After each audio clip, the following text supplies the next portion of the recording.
Kali ini Mbok Wahyu akan memasak soto daging dengan cara yang mudah sekali.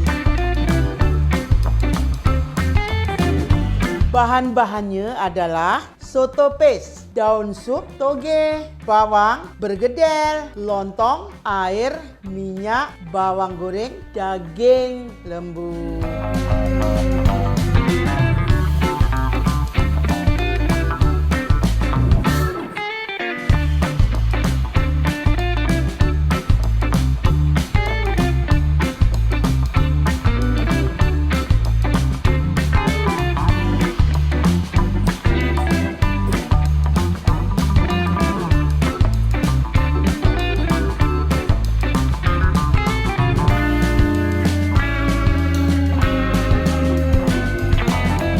Dah siap, mudah dimasak. Cobalah.